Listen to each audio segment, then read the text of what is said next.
Hello everyone. आज discuss करेंगे screw thread के बारे में। सबसे बेसिकली जान लेते हैं कि स्क्रू होता क्या है। जैसे यहाँ पे आपको दिख रहा है एक मेटल का पीस होता है जिसके सिलेंड्रिकल पोर्शन पे इस तरीके से थ्रेड्स कटे हुए होते हैं। एक हेड होता है, ठीक है, जिसे हम बोलते हैं स्क्रू हेड। तो इस तरह का जो टोटल हमारे पास में ये सामने दिख रहा है इसे हम बोलते हैं स्क्रू। अलग अलग टाइप के हेड होते हैं, जैसे कि ये हमारा है सिंपल फ्लैट हेड, ये हमारा है स्टार हेड इसको बोलते हैं, फिलेट हेड भी इसको बोला जाता है। तो अभी हम हेड के बारे में डिस्कस नहीं कर रहे हैं, हम जस्ट देख रहे हैं कि जो ये स्क्रू पे जो ये थ्रेड बनी हुई होती है ये थ्रेड का नॉमेनक्लेचर, कि किसे हम क्या कहते हैं और किस तरीके से हम थ्रेड को डिफाइन करते हैं। तो वीडियो स्टार्ट करते हैं। सबसे पहले मैंने डायग्राम ड्रॉ किया है। यहाँ पर इस डायग्राम में क्लियरली विजिबल है कि आपका जो ये जो वाला थ्रेडेड पोर्शन है, ये वाला ये डिजाइन जो मैंने बनाई है ये थ्रेड्स को शो कर रही है। जैसे कि इस वाले स्क्रू पर ये जो थ्रेड्स बनी हुई है इसी को मैंने यहाँ पर बना दिया है। हम यहाँ पर स्क्रू की बात नहीं कर रहे, स्क्रू के ऊपर जो थ्रेड बनी हुई है उस थ्रेड की बात कर रहे हैं। ये थ्रेड यहाँ पर बनी हुई दोनों तरफ, क्लियर। अब बात करते हैं कि इसमें हर एक चीज को क्या बोला जाता है, किस तरीके से हम इसे डिफाइन करते हैं अलग अलग चीजों को। तो सबसे पहले जो हमारा डायमीटर होता है, टोटल जो स्क्रू का डायमीटर है, जो उसका मेटल पीस का जो डायमीटर था उसे हमने बोला है नॉमिनल डायमीटर, क्लियर। अब जो आपको ये इस तरीके से दिख रहा है डिजाइन, जो कि हमारी थ्रेड है, इसका जो लोएस्ट पोजीशन होता है, मतलब अपर मोस्ट पोजीशन आप एक तरीके से बोलिए, क्योंकि ये ऊपर की तरफ है ये वाला पॉइंट, ये पॉइंट भी ऊपर की तरफ है, ये पॉइंट भी ऊपर की तरफ है। सिमिलरली ये पॉइंट भी क्या है, स्क्रू के बाहर की तरफ है, थ्रेड के बाहर की तरफ का पॉइंट है। तो जो आउटर मोस्ट पॉइंट होता है उसे हम बोलते हैं क्रेस्ट। आउटर मोस्ट पॉइंट को क्या बोलेंगे, क्रेस्ट बोलेंगे। सिमिलरली अगर आउटर पोस्ट अगर कोई पॉइंट है तो इनर मोस्ट भी कोई एक पॉइंट है जो कि अंदर की तरफ है, जैसे कि ये वाला पॉइंट, ये वाला पॉइंट, ये वाला पॉइंट, इन सबको क्या बोलेंगे हम, रूट बोलेंगे, ROOT, रूट, क्लियर। अब बात करते हैं पिच क्या होता है। तो कोई भी दो सक्सेसिव, आप क्रेस्ट से क्रेस्ट की बात कर लो या रूट से रूट की बात कर लो, लगातार होने चाहिए। ऐसा नहीं कि आपने एक क्रेस्ट ये ले लिया और एक क्रेस्ट आपने यहाँ पे ले लिया और आप बोलो कि इनके बीच की डिस्टेंस पिच है, तो नहीं है। पिच क्या होगी, दो रूट से रूट के बीच की डिस्टेंस या क्रेस्ट से क्रेस्ट के बीच की डिस्टेंस, जो कि लगातार होने चाहिए, सक्सेसिव होने चाहिए, क्लियर। तो यहां से लेके यहां तक क्या बोल सकते हैं, पिच बोल सकते हैं। तो यहां पर मैंने मेंशन किया है ये क्रेस्ट है और ये क्रेस्ट है, इन दोनों के बीच की डिस्टेंस को क्या बोला है, पी, पिच, क्लियर। सिमिलरली ये हमारा रूट है और ये हमारा रूट है, तो इन दोनों के बीच की डिस्टेंस को क्या बोला है मैंने, पी, पी मतलब पिच, क्लियर। अब बात करते हैं फ्लैंक क्या होता है। फ्लैंक आपका बेसिकली जो ये आपका इंक्लाइंड प्लेन दिख रहा है इस तरीके से, इसे बोलते हैं हम फ्लैंक। मतलब ये भी एक फ्लैंक है, ये भी एक फ्लैंक है, इसी तरीके से सारी ये वाली जो इंक्लाइंड प्लेन जो भी है ये फ्लैंक बोला जाता है, क्लियर। अब बात करते हैं स्लोप। स्लोप क्या होगा आपका 0.5p, मतलब कि पिच का आधा होगा। मतलब यहां से लेकर अगर यहां तक की बात करें डेट इज पिच। अब इसका जस्ट हाफ की बात करें और ये जो स्लोप आ रहा है इसको हम क्या बोलेंगे, स्लोप 0.5p के बराबर होगा, मतलब हाफ ऑफ द पिच।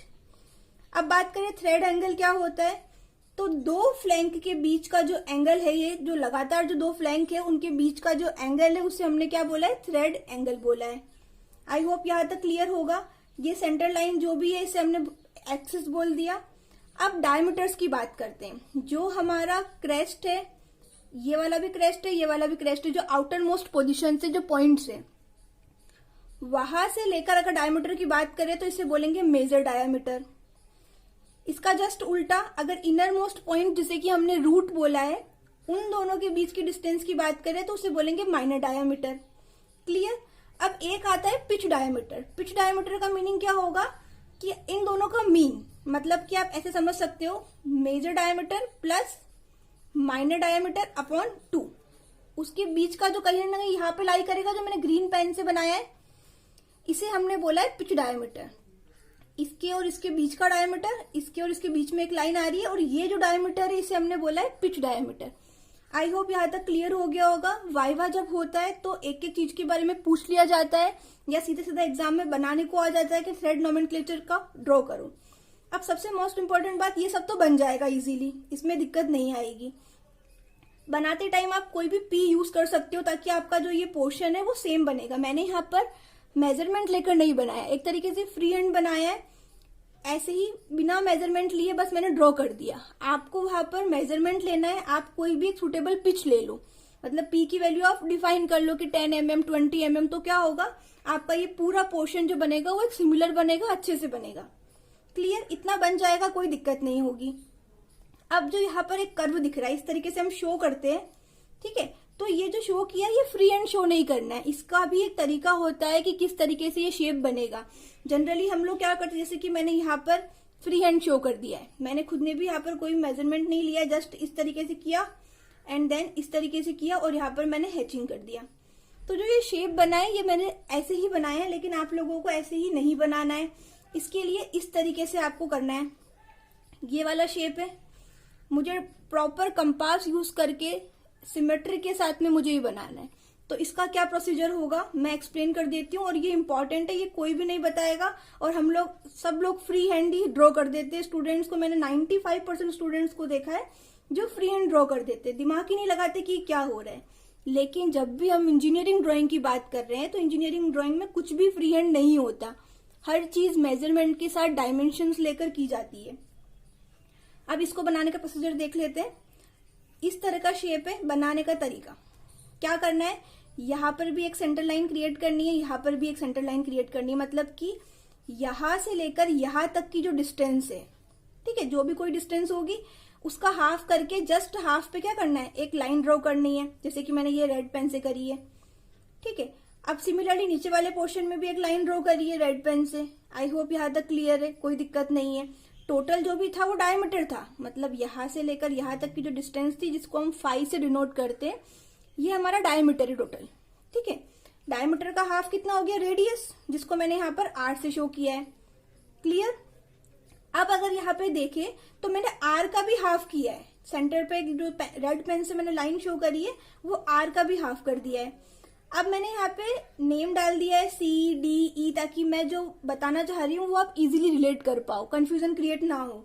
तो करना क्या है, सबसे पहले अपना कंपास लेना है। कंपास लेने के बाद में उसमें आर रेडियस आपको उसमें मेजरमेंट ले लेनी है, मतलब कंपास को आर रेडियस के बराबर खोलना है। सपोज करो आर की वैल्यू यहाँ पर 10 है, तो आपको 10 mm के बराबर कंपास खोलना है। उसके बाद कंपास को C पॉइंट पे रखना है एंड देन C पॉइंट पे रखने के बाद में यहां पर एक आर्क लगाना है और यहां पर एक आर्क लगाना है। सिमिलरली उसी कंपास को आप D पॉइंट पे रखोगे एंड देन दूसरे आर्क लगाओगे दोनों साइड में, तो ये आर्क नंबर 1 और आर्क नंबर 2 इस तरीके से ये सेंटर पॉइंट हमें यहाँ पर मिल जाएंगे, जो 1 और 2 से मैंने शो किया है।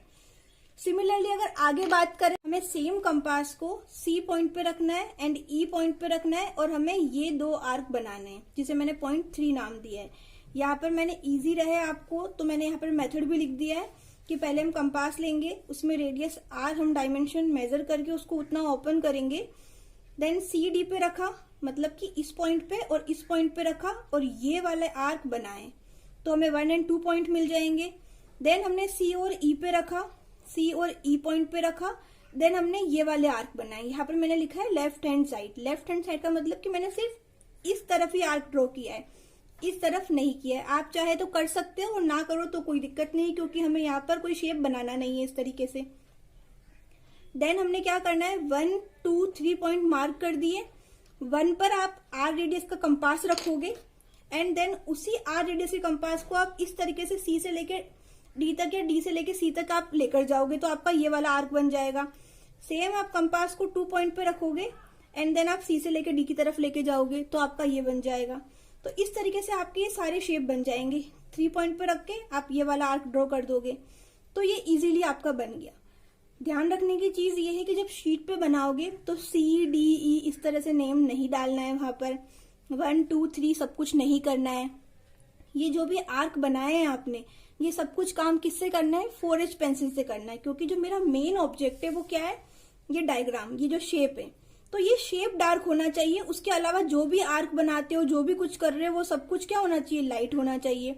उसके अंदर जो हैचिंग कर रखी है, मतलब कि जो ये इंक्लाइंड लाइंस आपको दिख रही है, ये 3 mm का इनके बीच में गैप होना चाहिए, 45 डिग्री इनका एंगल होना चाहिए, इसे हम बोलते हैं हैच लाइंस। क्लियर। तो ये आपका कंप्लीट डायग्राम बन जाएगा, कोई दिक्कत नहीं आएगी। नेक्स्ट वीडियो में हम डिस्कस करेंगे कि जब हम स्क्रू थ्रेड्स की बात करते हैं तो इस तरह की जैसे वी थ्रेड हो, BSW, अलग अलग टाइप के हम थ्रेड्स के टाइप्स पढ़ेंगे। तो जब डायरेक्ट एंगल दे रखा हो तो कोई दिक्कत नहीं है बनाने में, लेकिन हमें कभी कभी क्या करना होगा कि हमें राउंड बनाना पड़ेगा, इस तरीके से शेप देना पड़ेगा एंड देन आपका थ्रेड बनेगी। तो जो ये राउंड शेप है, ये राउंड शेप फ्री हैंड बना दिया जाता है या तो स्टूडेंट्स के द्वारा, या फिर क्या किया जाता है कि कोई पर्टिकुलर डायमेंशन ली कंपास में और आपने कंपास से एक आर्क लगा दिया।